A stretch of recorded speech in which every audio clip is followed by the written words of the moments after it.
Welcome, everybody, to the Competition Archery Media Podcast, where we explore all things pertaining to competition archery. I'm your host, PJ Riley, and the CAM Podcast is brought to you by O'Neill's Classic Archery.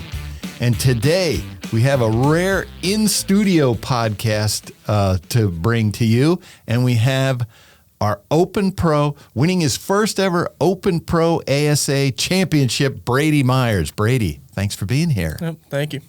Has that sunk in yet? ASA Open Pro champ. Yeah, it definitely has. Definitely feels good. So we got lots of things to talk about, Brady, but for me, when I was sitting calling this, I can't imagine the pressure on that last shot. There's Levi Morgan, the greatest Open Pro 3D shooter of all time, arguably, 13-time ASA Shooter of the Year. He comes up almost identical to last year. He shoots this 14, crazy, to put all the pressure on you. What was going through your mind at that moment then? So I had two numbers. I figured he'd probably hit the 14, so I had my number, which I thought it was exactly, and then I had another number for if I just had to shoot a 10. So pretty much I really focused on the number because I didn't want to focus on making the shot because then I just get nervous and then I'll tense up. So I just kept my mind on other things and I put the right number on and focus where I need to aim because it was a black target. It wasn't the easiest to hold on. I could just faintly see like the 10 ring maybe. Right, and I kind of lose it a little bit. So I just really got my spot and I knew I had to get the shot off quick. If I held too long, probably wouldn't go good. So I got up there and made it go quick and it landed perfect. So You shot the upper, if I remember. Yeah. And it was the blessed buck is what we were shooting. What was the distance? It was 36 and a half. That's what I shot it for. Gotcha. Okay. And I was just lucky I had that number. How do you not focus on the moment there? Like everybody was cheering because there's this crazy 14. I think what helped me was I was already happy to be where I was. So if I got second place, I was still happy with second place. Okay. And that was just going to be a bonus. If I win it, it's going to be a bonus. Yeah. Because first shoot off, I'm just happy to be there. And that's what I told myself coming into it. I'm just go shoot. And I'm just excited to be out here shooting. In that shoot off was Jack Wallace, who's been doing this forever. Oh, yeah. Dan McCarthy, who's been doing this forever and winning all the time, recently especially, and Levi Morgan. Adam Winey was the other. He was, of course, this was his first shoot down as well. He did awesome, just to get there and then to do as well as he did in the finals. But three of the best unknown 3D shooters, in our time. Did you think about any of that? Does it matter who they are? I definitely thought about it. I was really watching the field to see what they were doing.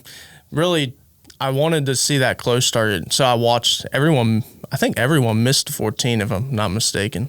I watched Dan shoot it low, and it made me nervous going to that close target because he missed it. He didn't just miss it by just miss it low. Right. He missed it by a whole inch and a half low. He did.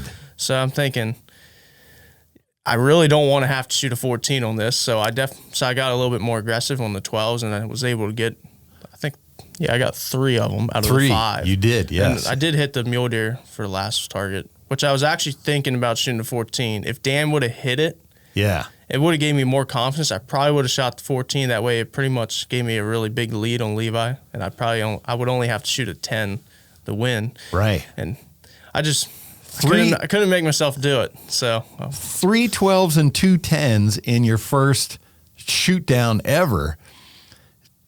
Did you think you would do that well going in? I mean, you had no frame of reference for what that's like, and then you go out there and hit 3 bonus rings. I knew I could do that. My goal going out there was to hit at least 2 of the 5. Okay. If I hit 2 of the 5, I felt like I'm definitely should be in the top 3, and that's what I ultimately wanted to be in the top 3.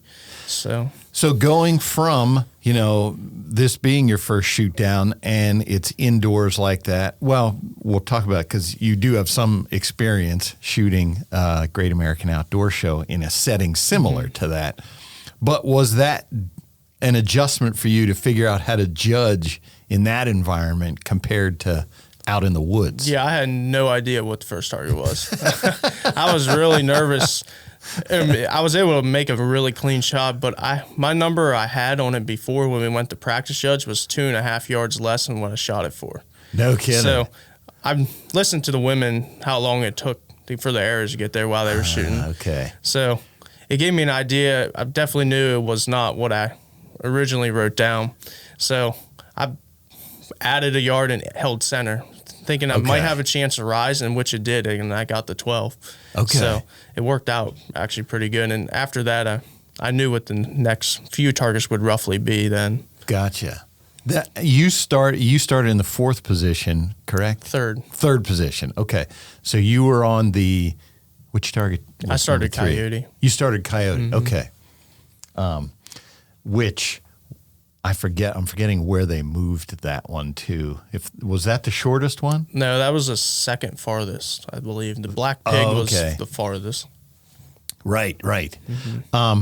So once you shot the first one, did that help your confidence? Okay. Yeah, it definitely helped because I knew what the Black Pig was in because they were pretty close together. And then they really threw you off when they throw that next one and they're real close. But I was able to figure it out well enough that I was able to get within a yard and hit them. Well, aside from that, I did write down some stats here because for you to get in there to the finals, you had a monster day too. Yeah, I had a great day too. You started after day 1 at +5, which I believe you said you were in 19th. Yeah, I was in 19th. Yep. And on day 2, you had to shoot +8. Well, you didn't have to shoot, but you did shoot +18 on the second day, which, correct me if I'm wrong, but that was a longer course, I believe. That was probably one of the toughest courses I've shot. It was very long. And it was kind of open, really open, which don't bother me too much. It might actually be better than the real tight tunnels. Okay. So I know a lot of guys, they were talking, it definitely was not easy. It was, so on the that second day, this was a big weekend for Open Pro. I think there were 70 some archers in that class, which is 20 more than we're used to. But on that second day, there were only 4 shooters who shot 210 or better. And you were one of them. Yeah. Adam Winey, incidentally, was the other at 216. Shooting with him. Okay. Yeah. So you guys both shot well. Yeah, we were kind of neck and neck for a while. I started off really good, and then I think I hit 3 out of 5. They actually missed me on the leaderboard. I went right up to the leaderboard after the first 5 targets. Oh, okay. And I think Adam started off a little slower, but then he really turned it on. Yeah. Following 5, and we were pretty much tied, I believe, at that point. I had that 1 point difference because I shot a 5 on day 1. Right. So we were close the whole day. Did you go into day 2? I mean, after a +5, you're sitting in 19th place. You have nothing to lose. Did you go in with that mindset to day 2, okay, I'm just going a little for bit. It? Definitely did go for a lot more aggressive than what I would be. Yeah. But I just had a lot of confidence. The day 1, I felt like I actually did really well. Even though I shot that low score, I had 1 target and a Wolverine, which always gets me. I hate that target. I need to. I can't make myself add the yardage, and I walk up there and I shoot it low every time. Is that right? So the day 2, I'm like, yep, adding 3 yards, and I shot a 12 on it. So I was really happy with that. So everybody always talks about, hey, the rings are the same size. I don't care. That target just throws me off. It is harder to aim on because you can't see the core line as easy. Yeah. So that it's not like a deer. You got to really look to see where you need to aim to, even when you're shooting known at it. It just makes me nervous because it's so small. Yeah. For whatever reason, I always underjudge it. I don't know why. Yeah. Just look at it and I instantly underjudge it 3 yards every time. Target. On the last podcast we did with Josh Grind, I said, we want more big targets. Yeah. Get these little ones out of there. Yeah. If they got an elk, a bison, put those things out there. No, but yeah, so +18. Did you shoot any 8s on day 2? No, that was a clean 8s. Round. I figured that's a pretty good round there. So as that's coming along, you see you're going up the leaderboard. How is that affecting you mentally as you're going along? I definitely got a little bit more nervous. I believe it was only 38 yards, and I had a heck of a time actually making shot go off because I'm like, man, I hit this one. I'm should be definitely in there. It's kind of towards the end. Well, I hit this one, and then I only got 6 targets left. I just hit one more.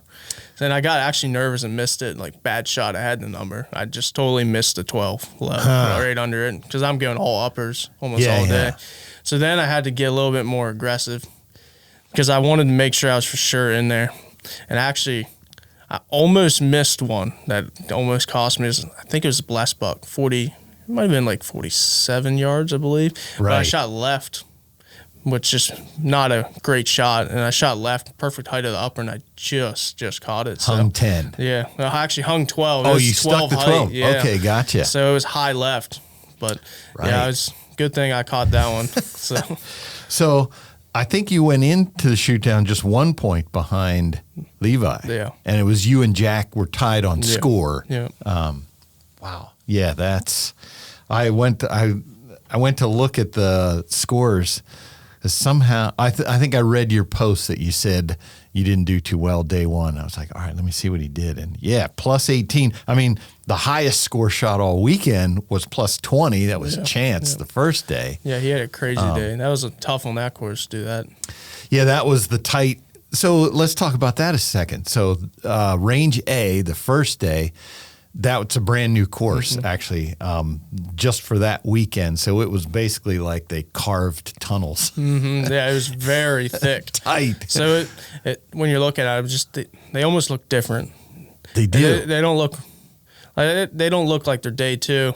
Yeah. Like day two targets. It's just, you got to really adapt to it. After the first couple, you get an idea. Right. So actually, my first 4 targets, I went 4 straight 10s or something like that, and then a 5. So I was like 5 down after the first 5 targets. No kidding. Just adapting to it, and then I got it figured out as we got going. Yeah.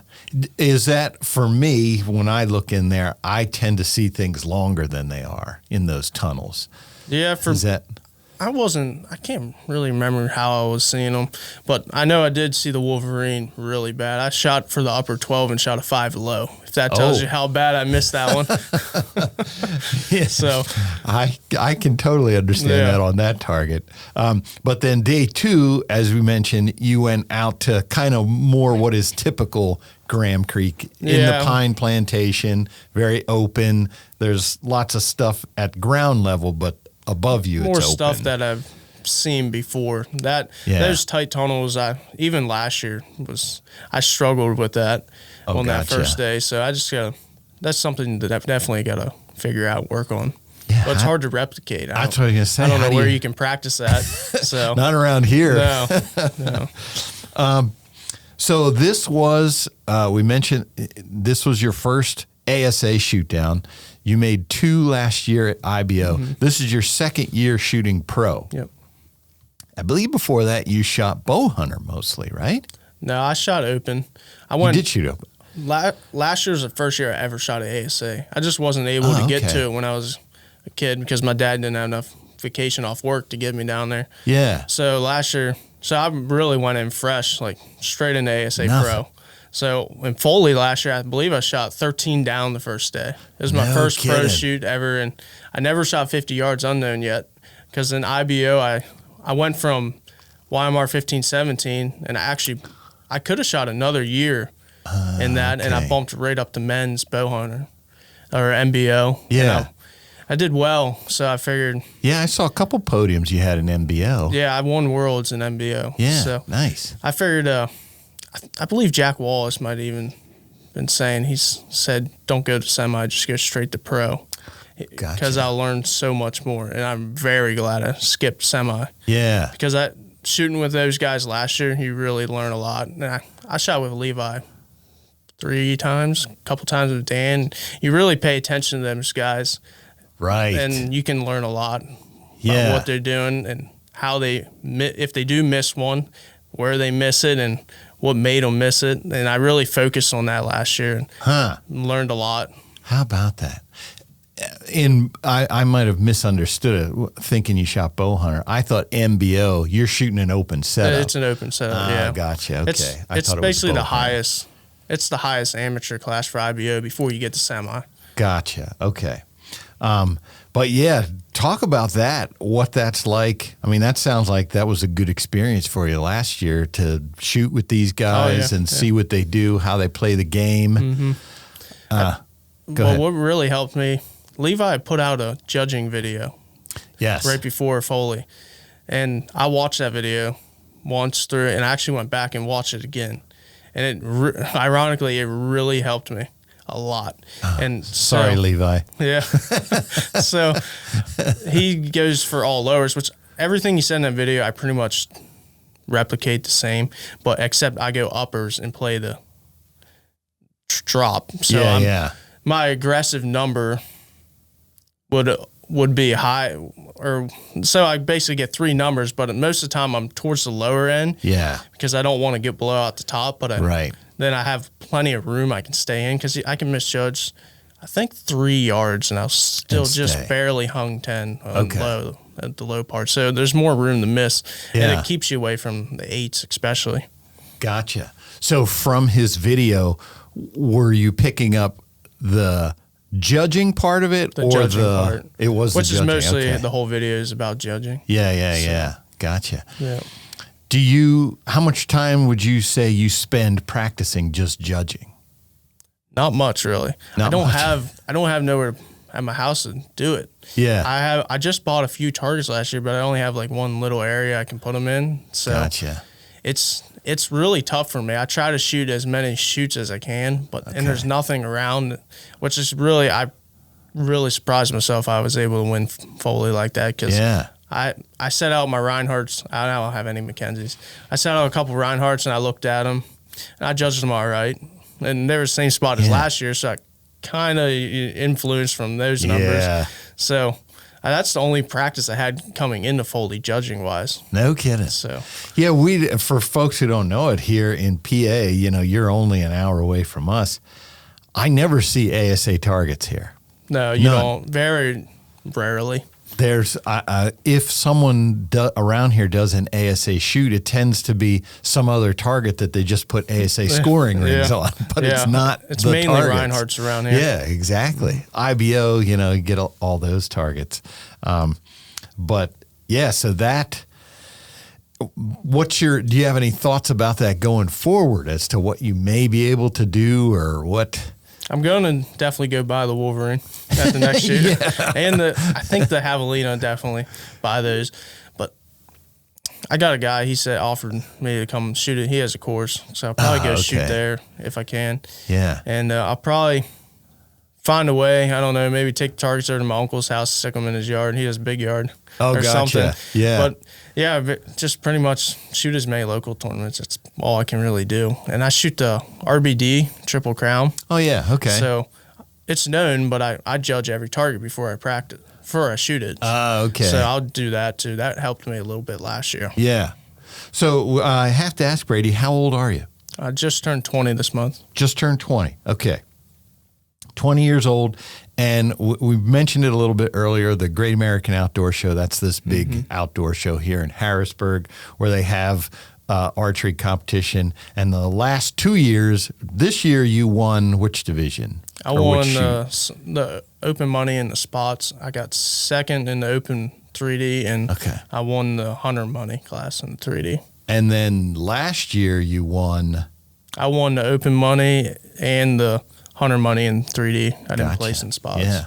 And I mean, there's basically, if you're a good 3D shooter locally, you're shooting in that tournament. Especially the spots. It's really went up over the years, how competitive it's been.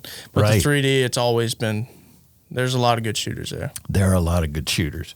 Okay, so you talked about that, spots 3D. I'm guessing spots you tolerate, but 3D, that's what you like. Yeah, I like spots for a little while. Until I get to Vegas, and then it's just, I have a hard time. I'm still learning that. How long have you been shooting competitively?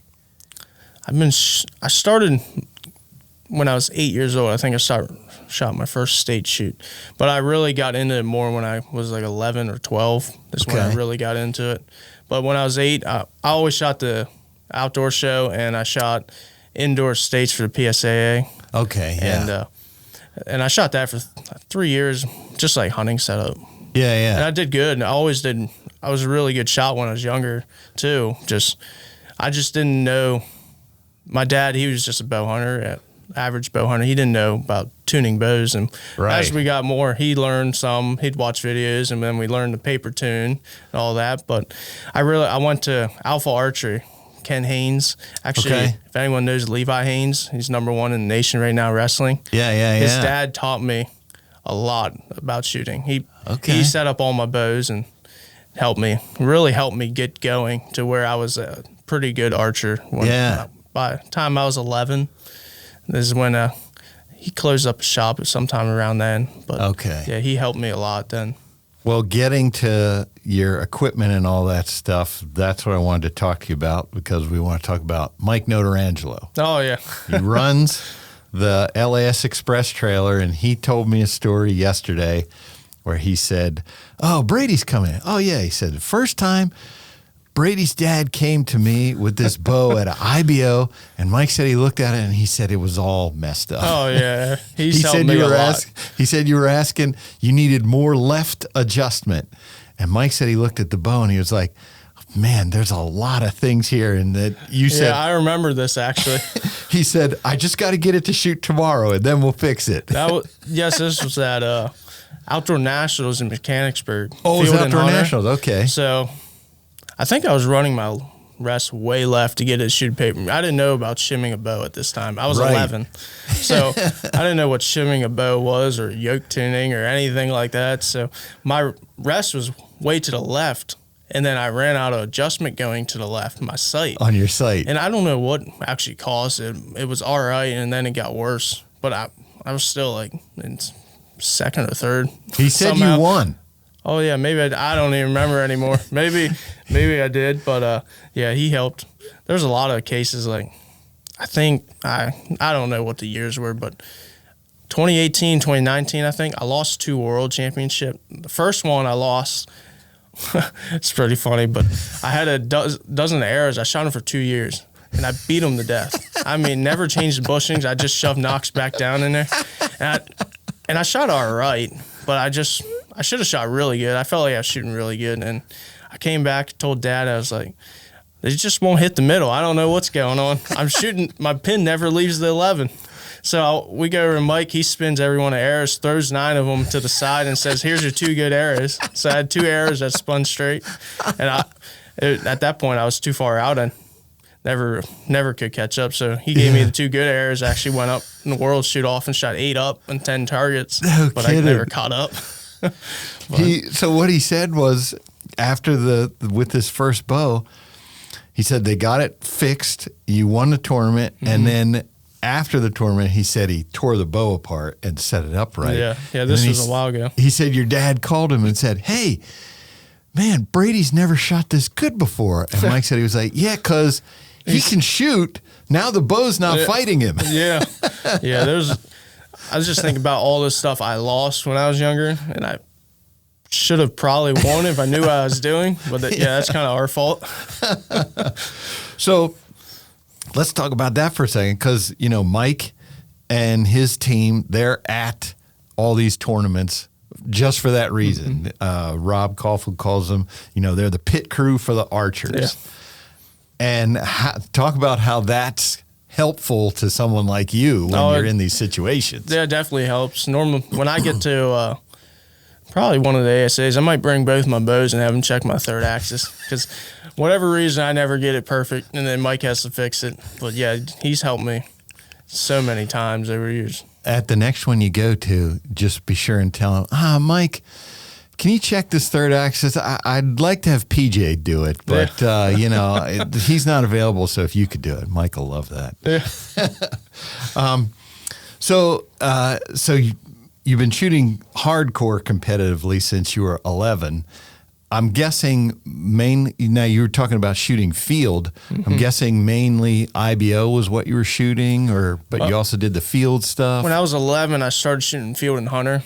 I really like to shoot some more. I can't wait till he comes back in Mechanicsburg. Yeah. I was very good at that, shooting. I'd always shoot we had that at our club. So that's what I would shoot during the summer. I'd go shoot the field course, and I never shot 3D until I think I was 12, and I was shooting the outdoor show, and then I got into IBO. Yeah. Can't remember who ended up telling me. It might have been one of my competitors, Matt Tibbles, his dad, Ryan Tibbles. Oh, yeah. He said, he was telling my dad he should be shooting IBO. He'd probably do good. So I started shooting IBO, and the classes were Cub. It was Cub and then 13 to 14. So I don't know how it ever happened, but I accidentally got in 13, 14. I was 13, but they go off your age at the end of Worlds. Yeah, so I could be shooting Cubs. So I shot the first one 13, 14. Actually, my sight came loose, and I lost that one. So another equipment failure. And the second one, I podiumed, and I got third. And then I realized I could be shooting Cub class. It's like, well, might as well bump down. So the third leg, I went and shot 35 up. No kidding. And everyone thought I cheated because I just come out of nowhere. We actually Dad had to show Brian from IBO a copy of my birth certificate. Oh, gotcha. It was that bad. And then I ended up winning the Worlds that year in Cup class. How about that? Yeah, that was my first year of 3D, and then pretty much just loved 3D. That's all I ever wanted to shoot. What is the club you shoot at? York and Adams fishing game. Oh, okay, gotcha. Mm-hmm. Yeah, that is. They do have an active field course there.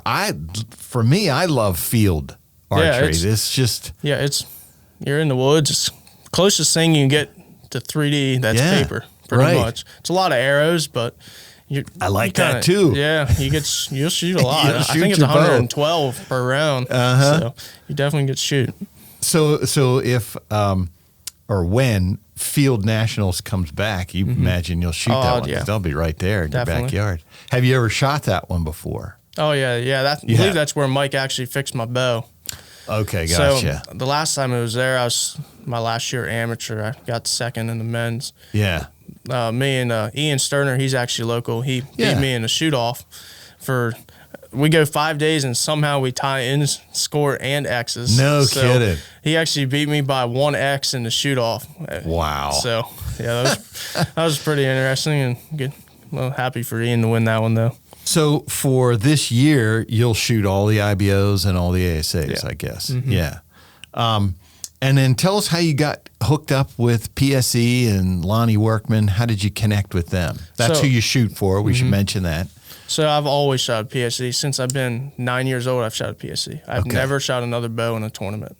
No kidding. I've always been PSE, and I can't remember really, but I got on, and just knowing people, Bill Eppards, he's been with PSE. I can't remember. He might have got me in, helped get me hooked up a little bit, but then I got on field staff. Austin Ashcraft was my rep at the time. Yeah. I got on field staff. Did all right, shot good. So I got moved to pro staff.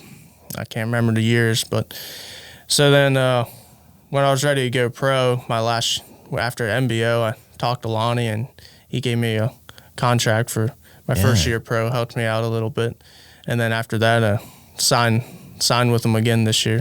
Continue on. What bow were you shooting this past weekend? Dominator Duo 38. 38. Okay. And let's talk about your setup. What arrows are you shooting? PS 26s. 26. Okay. Mm-hmm. What is your fletching configuration? What are you shooting? So 3 or 4? I shoot a 3 fletch with Q2I Fusion 2.5-inch vanes. 2.5 inch. Okay. And gotcha. Like a 2 degree left on my 26s. What kind of speed are you getting? Depends on chrono. It's right around it's the low 90s. It varies. Okay. Yeah. Sight B3. B3. Yep, I'm guessing. And then release. B3. Do you shoot a hinge or a button? Hinge. I shoot the coupe from B3. Okay. And stabilizers. Conquest, the 625s. In your arrow, what kind of point weight do you have? 100. I'm pretty sure I'm running 120 grains in 26s. Okay, that's super heavy. Yeah. But so you're low 90s. Now for IBO, do you have another bow, or you just change this one? I have 2 bows set up identical. Okay. I was actually last night. I was just shooting them, both switching back and forth, just feeling them, and they actually feel really good together, but it's almost exactly the same. But the only difference is my IBO said I'm shooting 23s. For a little bit more speed, I don't like to get too light of a point. So I'm shooting 120 grain point in a 23, which gets me up to about 304 for IBO speed. Gotcha. Yeah. Yeah, that little bit of extra. Just from talking to the IBO pros, I don't shoot the pro IBO stuff, but that you want every foot per second you can get. Yeah, it can help. It can definitely help. Some of those targets are bombs that you guys shoot. Yeah, some of the courses, you never know what you're getting into. There'll be 50-yard shots, multiple, and then you'll have a couple in the 20s. It's kind of different how they set them in the ASA, which I really like. I really like how the courses are for IBO. You got more elevation too. Oh, there's all kinds. You never know what you're going to walk into, so it's definitely exciting. I think I saw what did I see last year. There was one that was either up in a tree or they had it upside down. They had a bear. Maybe it was upside down. A bear on strapped to a tree. Yeah, something I think like that's that. one I was. It was something with a tree. Yeah, I remember it was that. Ratchet strapped to the tree, so it was neat. So, yeah, it was actually. I believe if you miss low, it'd be worse. So, and a lot of guys are like, "Oh, I hope I don't miss low," or something like that. It might have been a different target, but. So, at the end of your first pro season ASA last year, what was your best finish? I think it was in Metropolis, 15th, which I hung around. I think I had like a 19th, 18th, 15th. I was always there, and I had a chance to get to a shoot off, and then I'd just push it or do something dumb and miss it. So gotcha. I remember that I would see your name, and you were always there. Yeah, I was hanging on a couple around times. The top groups. So at the end of the year, like, how did you feel about the year? I wasn't disappointed about the ASA. I definitely was not happy with how I did. And it was my first year. I had to really it's so much more strategy than IBO. Gotcha. So I was still pretty happy because I did really well in IBO. Yeah. Which I figured if I had a chance of doing well in one of them, it was going to be IBO because I've shot IBO since forever, since I started. So when you say strategy, are you talking about just because IBO is just aim for the middle? Yeah. So course management on ASA, my problem would be I'd be like, I should shoot a lower on this one, and then I misjudge it 2 yards and nearly shoot a 5. Oh, gotcha. So I did a lot of that last year. This year I got that, like I was saying earlier about the uppers. Just uppers. Gives me take my lower number, gives me room to drop. Normally always still stay 10, catch a couple 12s when I need them. Right. Huh. Yeah. I always hear people talk about strategy and that just aim for the middle. Boy, that takes a lot out of it. Say about course management. Yeah. Which I shot with Eric Griggs last year at Foley at the first one, and he really explained to me about that. And I just had a hard time getting it together. I think my problem was I was just trying too many different things. My strategy would change every 10 targets. Oh, gotcha. So this year I had for Foley this year, I'm just like, I'm going to do this no matter what. Yeah. If I shoot good, I shoot good. If I shoot bad, don't do it next time.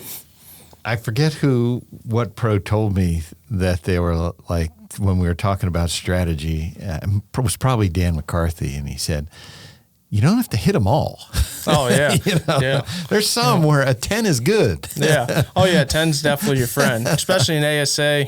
You can even shoot an 8 and be all right. You don't want to hit that 5. Right. If you got a lot of 12s, you can shoot 8s. Yeah. And it's nothing to be disappointed about it. Now in IBO, you shoot an 8. It's like, you don't want to do that because you only got 11s. Yeah. And a 5 is tough in IBO. You better be aggressive. Yeah. I can't say you really can be more aggressive, but you better start hitting the rings then. So getting your first win, it is, what's today? Thursday. So you've had your first win here, 4 days. What's that been like? I'm imagining people are calling from all over, and I imagine your phone's just going nuts. It definitely blew up after I won. Yeah. But yeah, it's been still a little bit here and there. But yeah. How many times have you watched the Shootdown back? I only watched it once. B3 did post a clip of the final arrow. I'd watched that like 3 times. Gotcha. And now when you watch it, does it look like what you remember, or does it look completely different? I guess kind of what I remembered, but yeah, it's kind of all of them half a blur, really. I think about there was the Kansas City Chiefs receiver. I can't remember his name. I think it was McCole Hardman who caught the winning touchdown pass. He said when he caught it, he blacked out. He didn't know what happened after that. Yeah, I would think that's kind of how it was. Like after I shot that arrow too. It's my dad asked me what Levi said to you. I don't even remember what he said to me. Congratulations. I don't know. I saw your reaction. People were like, man, he's just stone cold. And I was like, I think he's shocked right now. Yeah. I mean, I don't get overly excited too easy. Yeah. I mean, I didn't know what to think, really. That's just talking to you here. You have that personality of a lot of Kyle Douglas, Jesse Broadwater. Yeah. I always said, like, Jesse could shoot a 0 or he could shoot an 11, and you can't tell the difference. Yeah. You don't know what the difference is that he shot there.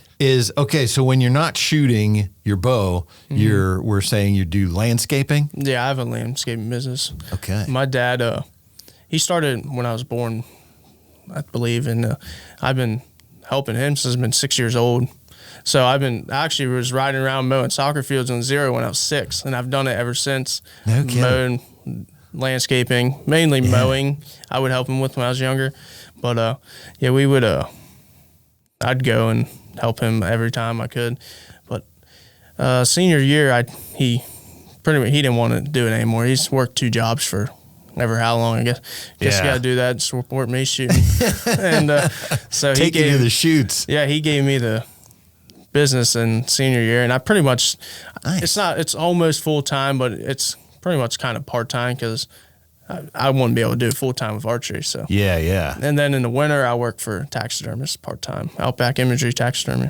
Just mounting your own stuff. I saw your Instagram. I do a lot of deer. Yeah, I do a lot of like the skinning and all that, and some finished work on deer. A lot of odds and ends stuff because I'm not there just in the winter months. So yeah, it keeps me busy. Would you say you were a hunter first and then got into target archery because of hunting? I kind of got into, probably actually, hunting. If I had to pick, I'd hunting all the way. You'd be hunting. I love hunting. There's definitely nothing I'd rather do than hunt. So. Yeah. I saw you shot, 6 bucks last year? Yeah, I did. Yeah. In 5 states, I think. Yeah. I saw Texas, Oklahoma, Maryland, PA. What was the 5th? I shot 1 in Ohio. Ohio. Okay, gotcha. Yeah. So obviously, once that season comes around, that's what you're doing. Oh yeah. Yeah, I didn't touch my target bow until end of December, maybe January, really. So I always think I'd probably be a better archer if I didn't hunt, but hunting. It's not happening. Yeah, hunting normally is pretty high on the priority list. I feel you. Yeah. I would agree. So for you then, indoor, you're an outdoor shooter, but indoors you do some. Yeah. Which indoor shoots do you do? I shoot the Classic in Vegas normally. Okay. And now and then I'll shoot a lot of local tournaments too, and I have shot the USA Archery Nationals, Joe Ed Nationals. Oh, okay. So this year I didn't get into much. I just had Classic in Vegas, but yeah, the Classic actually went decent this year. I qualified. I didn't do real good in qualifying, but good enough, and I actually won my first match. This was my first win for like a head-to-head shoot-off as pro, so I was pretty happy with that. Yeah. And I almost won my second one. I lost. We tied score, but I lost to the X count because he shot 9. I think it was his first arrow. Yeah, we ended up tying score, so yeah, kind of close. But I'm gonna mention that for a second here because I always thought the X count, you're actually rewarding the person who had the bigger mistake. Yeah, I was kind of. I wish it should be score. You shot that score. That's the score you should get it. We should have shot off to me, but yeah. It is what it is. I think it was Dave Cousins or somebody said, or it might have been Tim Gillingham. I can't remember, but once I thought about it, I was like, well, yeah, if you have more X's, that's because the other guy didn't miss. Even in 3D too, if you score, I think you should still shoot off. Yeah, gotcha. So indoor for you, are you working on things towards 3D with your indoor game or more? Not really. I try to do good in indoor, and I normally don't do so good, but Yeah. It really helps. It helps because I'm shooting a lot of arrows, really getting into shape for 3D. So that's pretty much what indoor helps with me. I should have mentioned, what weight are you pulling on the Dominator Duo there? For 3D. For 3D. I think I'm at like 67, 68 pounds. Okay. Right around there. And your let off? You know how much holding weight? 75% for 3D. Okay. So that bow in particular, I've heard a lot of folks talk about. I messed around with it a little bit when it first came out. Shoots nice, that shoot through riser format there. What is it about it that works for you? Shoot through riser. I love shoot through risers. Oh, okay. Just the way it holds in my hand. Yeah. I can shoot non-shoot through. I have no problem shooting it. It's not that I even shoot them any different. I probably shoot the Super Extras as well. It's just the way it feels to me in the hand. I like that shelf being there. Easy to rest on. I actually got a watch when I shoot my hunting bow. I like to get my finger up on the shelf, cut my finger off sometime. Fixed blade broadhead. Yeah, I'm afraid to shoot fixed blade actually, but that's just the way that feels for me. Yeah, it just feels nice. So at 20 years old, you got your first pro class win. Like, what are you thinking looking ahead to the future? My goal in life is to do it for a living one day. Maybe we'll see. Hopefully I can keep it going. But we'll see. Got a lot of confidence going to the next one. Hope to do well. But how long are you giving yourself before Shooter of the Year? Giving yourself a couple of years? Yeah. Yeah, maybe if Levi gets past his prime. I'm pretty sure he's still in his prime.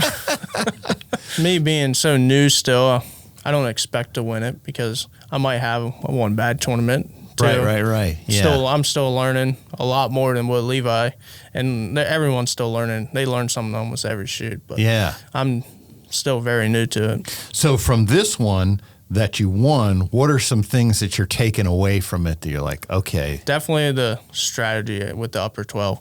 That's going to be my game plan all year. Last year, just playing, like I said, playing around with that, it didn't work out good for me. Yeah. And another thing I got in there, too, if I know the target's 50 yards, or if I feel like he's at least 49 to 50. Right. If you I put 50 and just aim lower every time. Some stuff like that, because if you break a good shot, there's no way you're gonna miss and shoot an 8. You're almost going to hit a 10 every time. And normally, once they get that far, it's pretty easy to tell. That is one thing I will say. I'm not good at judging, but I can usually pick out the 49, 50 yards. Yeah, when you walk up there, or you hear an arrow. All you got to do is hear an arrow, especially for me. Sound judging definitely helps. Yeah, when you hear that and you just know, you might as well just move your sight and set it there now. So, as you were mentioning, Brady, you'd like to do shooting full time someday, like to just do that all the time. How realistic do you think that is? I think it's very possible. Just got to keep it together and keep repeating. Yeah. That's the thing. Just got to keep winning. Right. So, the thing is not put pressure on myself. And my mindset is if I don't win the next one, I don't really care. I just want to be close to that shoot off or in the shoot off. So as long as I keep doing that, I think it'll come naturally, especially being so new and I was able to get this win. I feel like it should get a little easier as I get older. So your first ever shoot off situation was IBO last year. Is that something now? This is your third one.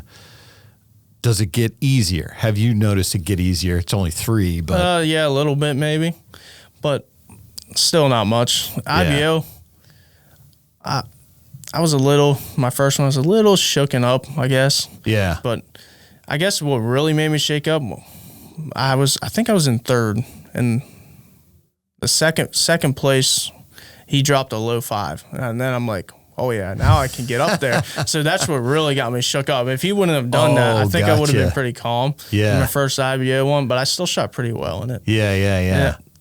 I do well in 3D shoot-offs because they're unknown. I got my mind focused on numbers. I'm not focused on making a shot like I am indoors. And that's the difference there. So Yeah. I do normally do pretty well in them. Did you notice the crowd at all at Foley? No, I kind of just try my best to block it out. Tuned it out. The only thing that bugged me was the one camera on the right. Which one? All the way on the right. It was moving down there. I actually glanced down at it. I was like, don't do gotcha. that when I drew back. That's the only thing that really got to me. I still hit the 12, but. We'll have to remind our cameraman. Oh, no, it's fine. I mean, that's part of it. Yeah. Yeah. I don't like big crowds anyway. And I just think walking out there and seeing that crowd, man, whew, I don't know how you keep it together. Yeah. Where I really lost it was when I made Vegas shoot off when a young adult. Actually, I didn't. So I think we all tied or something like that. And one kid, he shot 3 X's, moved on. But yeah, I went to let down on one of my errors, and I shot an 8. Oh, no kidding. It's like really embarrassing. It's like people probably think I was actually just. It didn't look like I was letting down either. I was in the mindset I'm going to let down. So, and then just went off. I was like, oh man, that's embarrassing. Hey, I'll tell you, Chance Bobuff here at the Classic. I forget what year it was. It was like 18 or 19. Would have had to probably been 19.